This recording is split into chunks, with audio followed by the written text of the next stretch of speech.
सभी प्यारे भाइयों और बहनों को जय हिंद वंदे मातरम। तो आज के इस वीडियो सेशन में हम बात करेंगे सीआईएसएफ हेड कांस्टेबल भर्ती 2022-23 के बारे में।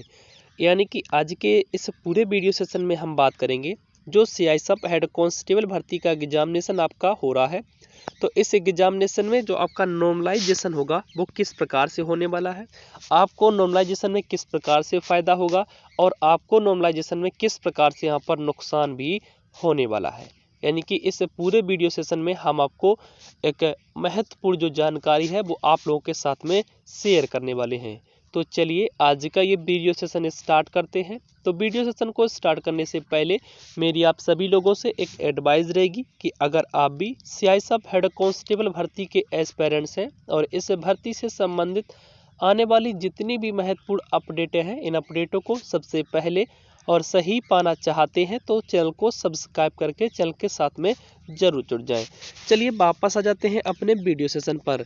सबसे पहले आप लोग देखेंगे कि जो 2019 में अभी हाल ही में आपका सीआईएसएफ हेड कांस्टेबल भर्ती का एग्जामिनेशन हुआ था, ये आपका ऑफलाइन मोड पर हुआ था। तो उसमें आप लोगों ने देखा होगा कि मोस्टली कैंडिडेट के यहाँ पर जो मार्क्स थे वो यहाँ पर कम किए गए थे नॉर्मलाइजेशन में, और जिन कैंडिडेट के कम मार्क्स आ रहे थे उनके यहाँ पर बढ़ा दिए गए थे, यानी उनको फ़ायदा हो गया था। तो ये किस प्रकार से हुआ था, किन कैंडिडेट को फ़ायदा हुआ था और किन कैंडिडेट को यहाँ पर नुकसान भी झेलना पड़ा था। तो इसके लिए अगर हम बात करें तो पूरा मैंने डेटा एनालाइज किया हुआ है। मोस्टली हमें वे कैंडिडेट यहाँ पर मिले हुए हैं जिन कैंडिडेट के यहाँ पर 77 या 78 या 79 यहाँ पर मार्क्स के आसपास थे। इन्हीं कैंडिडेट के यहाँ पर मार्क्स कम हुए थे, और जो भी कैंडिडेट यहाँ पर 80 प्लस थे उन कैंडिडेट को फ़ायदा हुआ है, उन कैंडिडेट के मार्क्स यहाँ पर इंक्रीज किए गए थे। तो ये जो मार्क्स इंक्रीज हुए हैं और यहाँ पर जो डिक्रीज किए गए हैं, इसका सबसे बड़ा मेन कारण ये था, ये जो पूरा नॉर्मलाइजेशन करने का जो तरीका था वो कुछ इस प्रकार से था।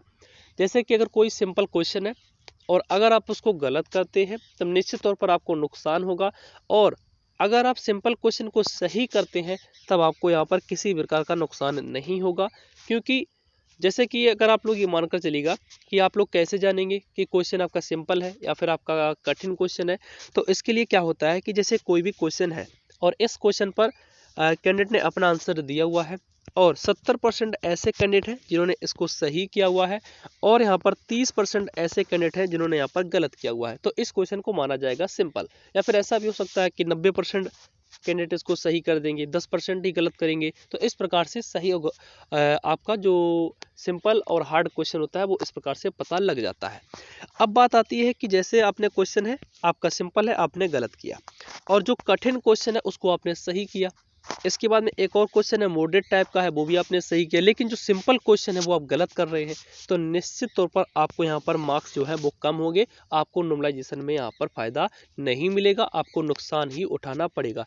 भले ही आप लोग कठिन क्वेश्चन को एक बार गलत कर दें, लेकिन जो सिंपल क्वेश्चन है उसको आप सही कर दें, तब आपको नॉर्मलाइजेशन में फायदा होगा। अगर सिंपल क्वेश्चन को गलत करेंगे तब आपको यहाँ पर नुकसान झेलना पड़ेगा। तो ऐसे ही कैंडिडेट थे जिनके यहाँ पर 77 78 क्वेश्चन उनके सही हुए थे, लेकिन जो सिंपल क्वेश्चन थे वो उन्होंने गलत किए, तो इसीलिए उनको नुकसान उठाना पड़ा। लेकिन कुछ कैंडिडेट ऐसे थे जिन्होंने कठिन क्वेश्चन गलत हो गए लेकिन सिंपल क्वेश्चन दोनों से गलत नहीं हुए, तो निश्चित तौर पर उनको फायदा हुआ। तो आपको क्या करना है, ऐसे क्वेश्चनों को ध्यान से देखना है, जो सिंपल क्वेश्चन उसको गलत नहीं करना है। हार्ड भले ही क्वेश्चन आपसे गलत हो जाए लेकिन सिंपल क्वेश्चन को गलत नहीं करना है, तभी आपको एग्जामिनेशन में फायदा होने वाला है। ठीक है, तो आपको यही रूल फॉलो करना है। आपको नॉर्मलाइजेशन में अगर फायदा उठाना है तो निश्चित तौर पर जो सिंपल क्वेश्चन को गलत नहीं करना है। ठीक है, आज के इस वीडियो सेशन में बस इतनी सी जानकारी आपको देनी थी। जानकारी आपके लिए महत्वपूर्ण है, तो इसीलिए इसको फॉलो जरूर करिएगा। मिलेंगे आप सभी लोगों के साथ में किसी नेक्स्ट वीडियो अपडेट के साथ में। तब तक अपने सभी प्यारे भाइयों और बहनों को जय हिंद वंदे मातरम।